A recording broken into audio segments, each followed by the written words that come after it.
प्यारे बच्चों, कैसे हैं आप सब। आशा है कि आप सभी स्वस्थ एवं सुरक्षित होंगे और सुचारू रूप से अपना अध्ययन कर रहे होंगे।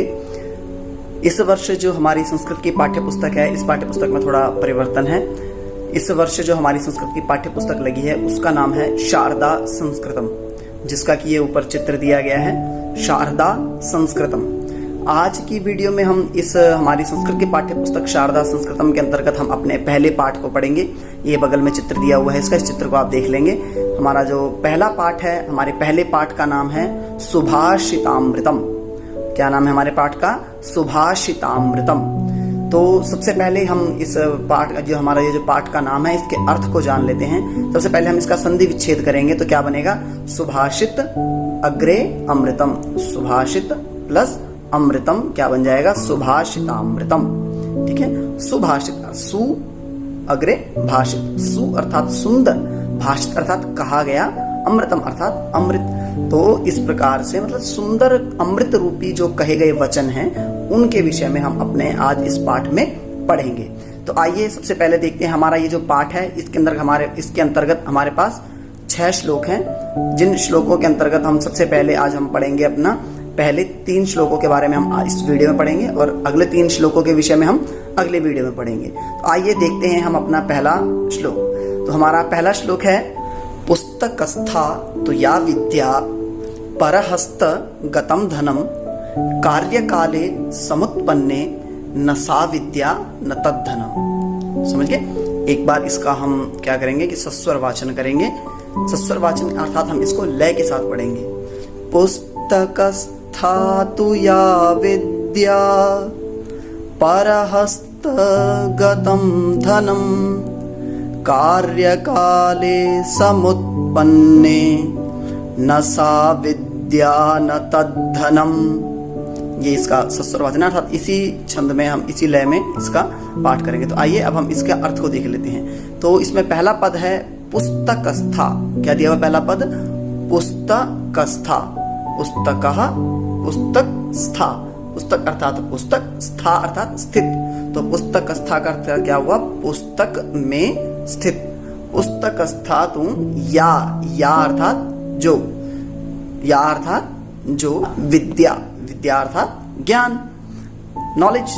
तो पुस्तकस्था अर्थात पुस्तक में स्थित या विद्या, जो विद्या है। आगे क्या है? परहस्त, पर अर्थात दूसरा, हस्त अर्थात हाथ, गतम अर्थात गया हुआ।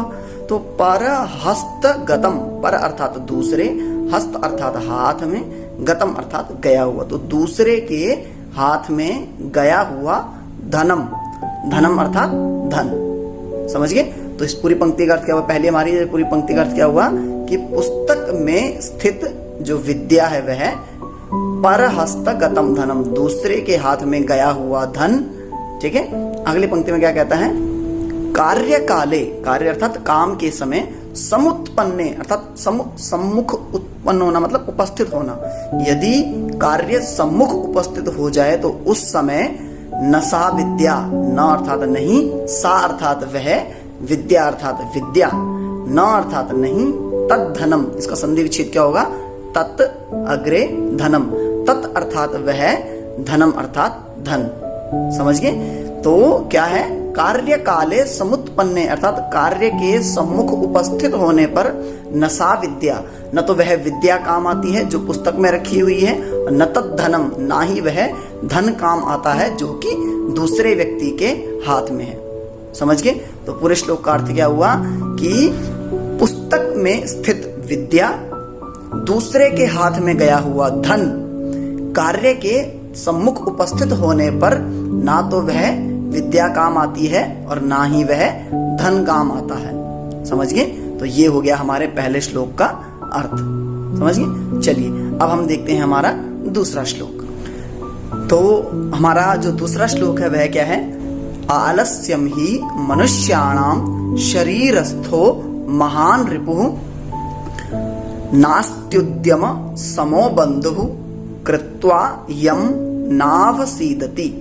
ये तो हो गया इसका, एक एक पद हमने पढ़ लिया, हो गया। अब हम इसका एक बार सस्वर वाचन कर लेते हैं।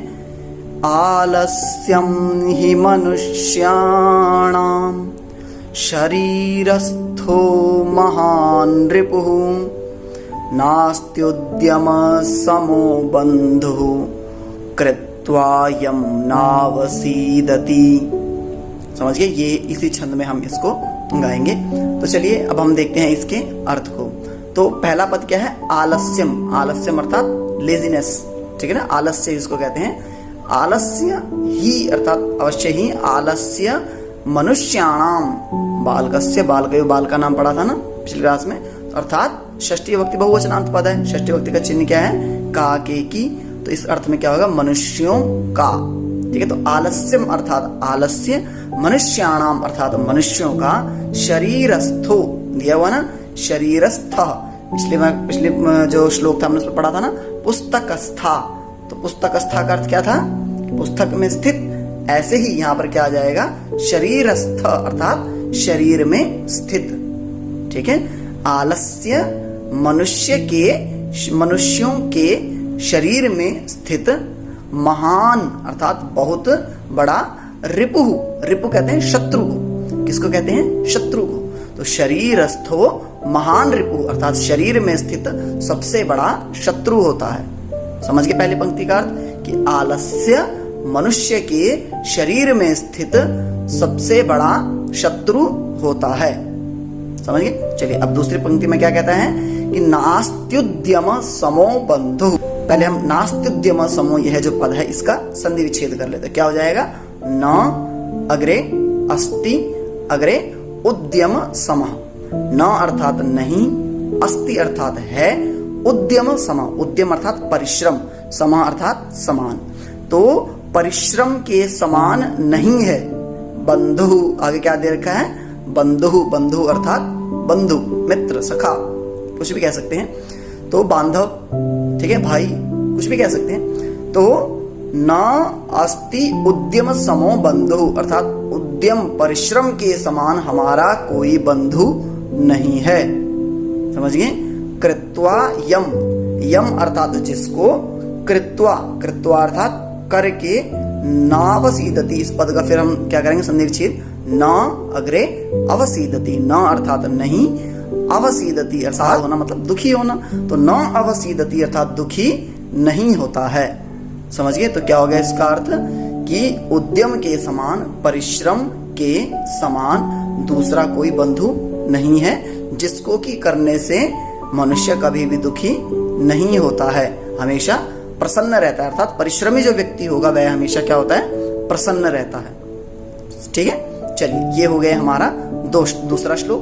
अब देखते हैं हम अपना अगला तीसरा श्लोक। ठीक है, यथा चित्तम तथा वाचम, यथा वाचस तथा क्रिया, यथा वाचस तथा क्रिया, चित्ते वाचि क्रियायाम च, चित्ते वाचि क्रियायाम च साधूना मेकरूपता, साधूना मेकरूपता। ठीक है, अब हम इसका एक बार सस्वर वाचन कर लेते हैं। यथा चित्तम तथा वाचो, यथा वाचस तथा क्रियाः, चित्ते वाचि क्रियायां च साधूनामेकरूपता। ठीक है, ये हो गया इसका सस्वर वाचन। आइए अब हम देखते हैं इसके एक बार अर्थ को। तो यथा, यथा अर्थात जैसा, ठीक है ना, यथा अर्थात जैसा। यथा चित्तम, चित्त कहते हैं अर्थात हृदय को, किसको कहते हैं? हृदय को। तो यथा चित्तम जैसा हृदय में है या मन में है, कह सकते हैं, चित्त अर्थात मन को भी कह सकते हैं। तो यथा चित्तम जैसा मन में है, तथा वाचम, तथा अर्थात वैसा ही, वाचम अर्थात वाणी में है। ठीक है, जैसा मन में है वैसा ही वाणी में भी है। ठीक है, यथा चित्तम तथा वाचम। ठीक है, यथा वाचस तथा क्रिया दिया हुआ ना, तो वाचः अग्रे तथा। तो यथा अर्थात जैसा, वाचः अर्थात वाणी में है, तथा अर्थात वैसा ही, क्रिया अर्थात क्रिया में भी है। ठीक है, अर्थात जैसा मन में है, ठीक है, वैसा ही वाणी में है, और जैसा वाणी में है वैसा ही क्रिया में भी है। ठीक है, अगली पंक्ति में कहते हैं कि चित्ते वाचि क्रियायाम च, चित्त में अर्थात मन में, वाचि अर्थात वाणी में, और क्रियायाम च, और जो क्रिया है उसमें भी क्या होता है, साधु नाम एक रूपता। इसका हम अगला संधि विच्छेद करेंगे तो क्या बनेगा, साधु नाम अग्रे एक रूपता। क्या बनेगा, साधु नाम अग्रे एक रूपता। साधु नाम अर्थात साधुओं का क्या होता है, साधुओं की एक रूपता अर्थात एक समान होती है, अर्थात एक समानता होती है। समझ गए, क्या होता है, समानता होती है। एक रूपता अर्थात समानता। तो क्या कहते हैं, अर्थात कुल मिलाकर के यह जो श्लोक है इसमें क्या कहेगा, साधुओं के विषय में कहा गया। अर्थात जो सज्जन पुरुष होते हैं वो कैसे होते हैं, यथा चित्तम, जैसा उनके मन में होता है वैसा ही उनकी वाणी में होता है, जैसा उनकी वाणी में होता है वैसा ही उनकी क्रिया में भी होता है। जो साधु लोग होते हैं उनकी वाणी में और क्रिया में, अर्थात क्रिया अर्थात करते हैं, अर्थात वो जैसा वो मन में, जैसा उनके मन में होता है वैसा ही उनकी वाणी पे भी होता है, और जैसा उनकी वाणी में होता है अर्थात जैसा वो बोलते हैं वैसा वो करते भी हैं। अर्थात जो सज्जन पुरुष होते हैं इनकी वाणी में और उनके मन में और उनकी क्रिया, इन तीनों में क्या होती है, एक समानता होती है। इसमें कोई इसमें भिन्नता नहीं होती है।